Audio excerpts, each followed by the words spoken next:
Hi, Francis. Thank you for joining me on the Rapid Insights podcast. It's great to have you here. How are you doing? Yeah, I'm good, thanks. It's good to be here.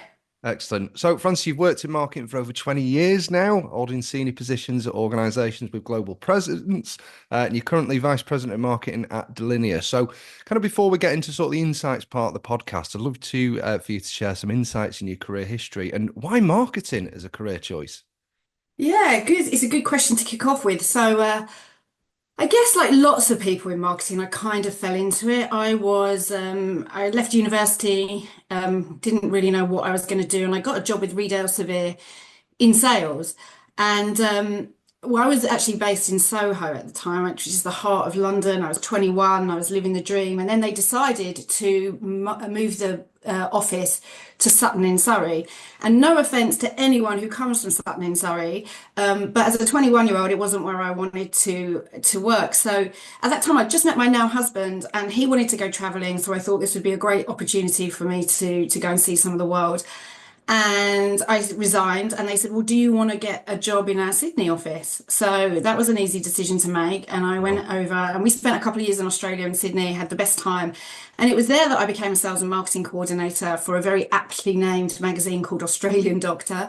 yeah, And really, I gravitated towards that marketing side. I really enjoyed that sort of human behavior, element, the psychology. Why do people buy? What's their motivators?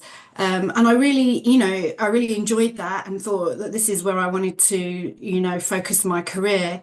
I then came back because I went there like, the only good thing about getting old is wisdom. But back then there was no Facebook, the yeah. internet was fairly embryonic. And it was just too far to be away from family. So we came home and I spent the next 16 years working for Thomson Reuters.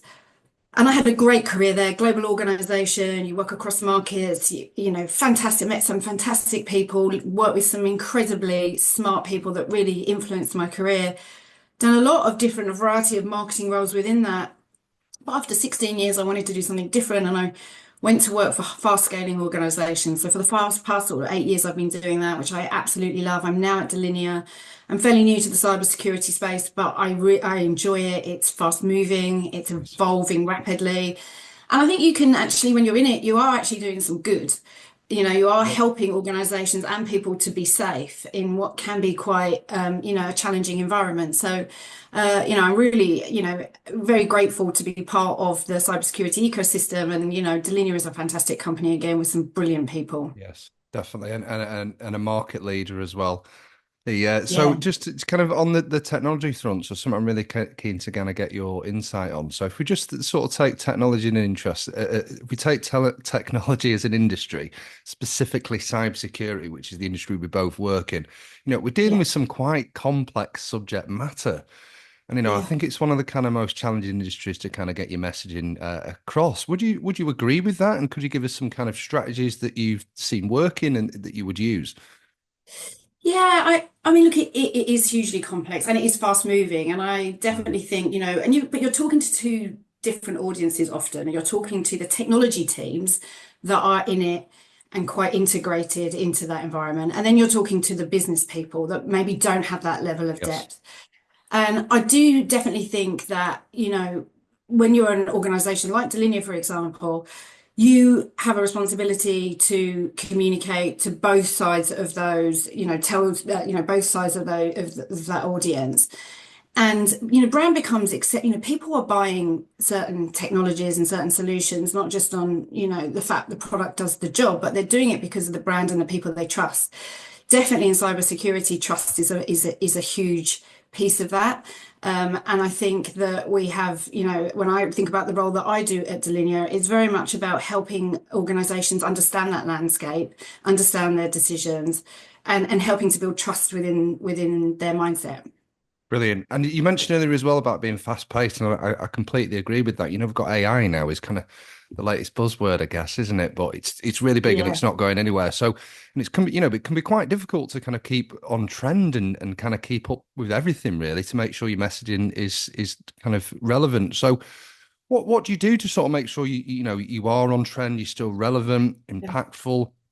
Are the specific teams that you'd work with? Is there anything that you do to make sure you're kind of ahead of the game, as it were? there's so much noise around AI right now. And I Yep. think that's the hardest thing for people to understand what is actually real and what isn't.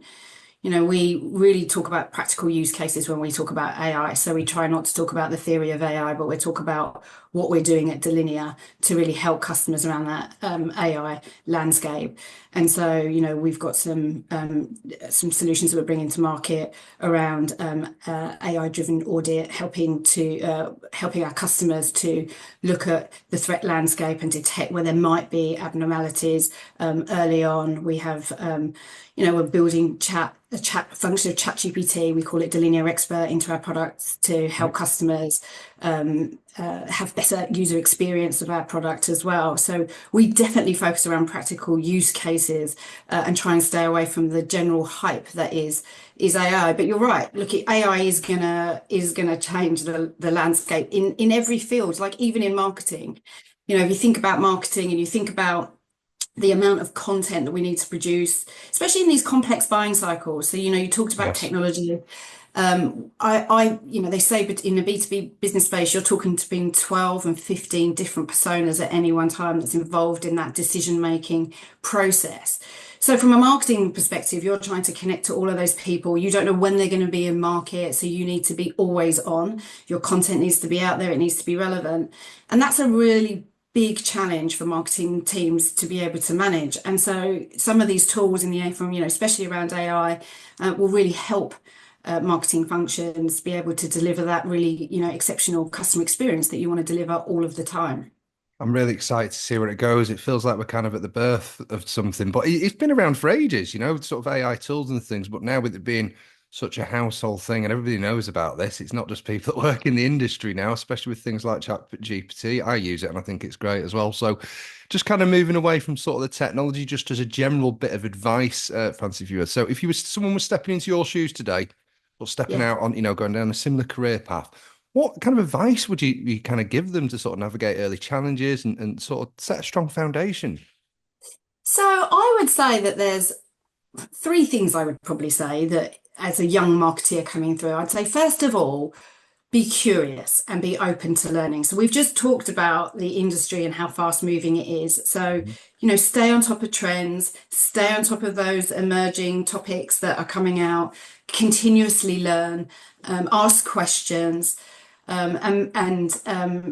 Really try and think about, connect to subject matter experts and really learn as much as you can. Think about marketing is also changing as a function extremely rapidly. Again, driven by technology, driven by AI. So making sure that you're staying on top of those trends as well, and that you look to bring them in to your everyday working operandus. So I think the first thing, yeah, is stay curious and stay open. The second thing I'd say is be resilient. Like nothing works all the time and you will fail. And in fact, it's in those moments of failure where you grow and learn the most. I say to my children all of the time, you can't win unless you lose. You have to lose. True. And in those moments of loss, that's where you're going to learn, that's where you're going to grow. So be resilient, be prepared to, sometimes you have to take two steps back to go forward and just be prepared to do that. And then thirdly, I'd say about being brave. I often am outside of my comfort zone and that's where you're actually learning. And I think your brain has this mechanism where it thinks it's protecting you and it says to you, no, let's not do that. And I think you have to push through that, be brave, live in that uncomfortable zone because that's where you're growing as a person. That's where you're going to grow your career. And I think cultivating that growth mindset really will help you to accelerate your career.